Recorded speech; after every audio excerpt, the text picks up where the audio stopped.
The Cal Bears head coach, kind enough to join us on Playlist tonight. Coach, let's start with that. I imagine there was a little bit of relief when you heard the news on Asia that it wasn't an ACL or something worse.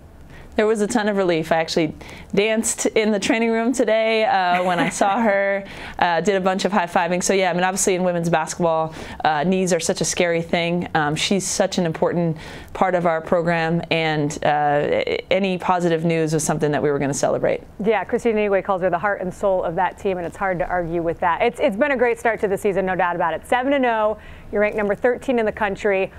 What have you liked the most about the way you're playing right now, and what do you think you guys' biggest room for improvement is going forward? I think what I like the best is that every time we sit and film, and you know, coaches are still critical even when you're winning games, the team is so locked in on the message and is always thinking about how we can get better. So I think from a mentality standpoint, I just love, you know, a team that's hungry to, you know, not be satisfied, not be comfortable, and keep getting better. I think we're sharing the ball really well.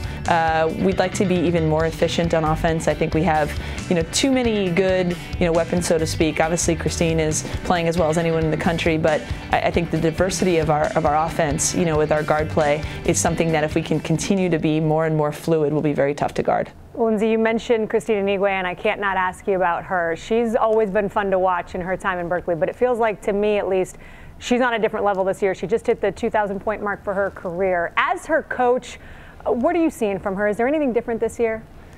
Yeah, she's playing like a senior. I mean, she's always been incredibly, sort of ridiculously talented, and now she seems to be sort of just in control of everything. She's actually, you know, probably our best defender at this point. Doesn't get talked about a lot, but she can shut down, you know, an opposing offensive threat. She is stronger, physically kind of bouncier, and I think that's scary to think because she's always been a great athlete, and she's expanded her game a little bit. She's shooting the ball well from three and well from outside, which only opens up, you know, her inside looks a little bit more. But I would say overall it's her senior maturity level, her ability to focus on the moment and really make her teammates, you know, better. And it's just a fun thing to witness every day as someone who's been with her through, you know, the way since she came in as a freshman. When I look at your schedule, Coach, all I can see is December 22nd, #1 UConn coming to Haas Pavilion. I know the team and you guys are fired up for that, but obviously you've got two important games before then. So how are you handling that internally? Because I'm assuming there's a lot of buzz around the Huskies. Are you trying to save that for game week, or are you guys talking about it? A little bit of both. I mean, there's a lot of reasons you schedule UConn, and one is just to raise the level of play of your team, not just, you know, the week that they're coming to town, but the whole year. You know, and anytime we're not repping the way I want us to in practice, I can say, I don't think that's going to cut it against Katie Lou Samuelson or against UConn or, you know, against, now you can say Kristen Williams, who had such a good game against Notre Dame. And at the same time, I think our players understand the game that's most important is the St. Mary's game on Saturday, and not just because they're really good and they're across town, you know, rival type, but because our players understand that the UConn game is more relevant if we're you know, winning the games that are right in front of us. So it's a little balance. It's hard not to talk about it at all, and it's such a fun buzz. So we do talk about it, but you know, in the appropriate time and context. Well, one of the things that I do want to talk about that there's a lot of good buzz about is the Chat with the Champions, and that's happening the night before. So December 21st, it's you playing the Oprah role and Gino Auriemma and Steve Kerr, and it's basically what, a fireside chat at Cal Memorial Stadium? Tell us about it.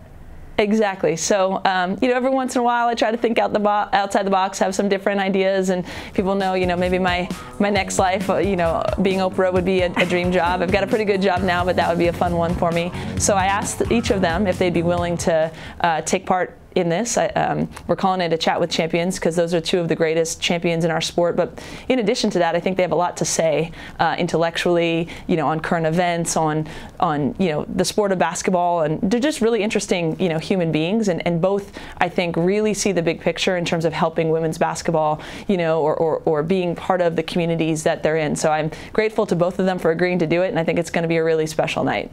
By the way, for the record, you'd be a fabulous Oprah, and I think whenever basketball is over, hopefully a long time in the future, I'd love to see a hosting an Oprah-type show, Coach. So looking forward to that.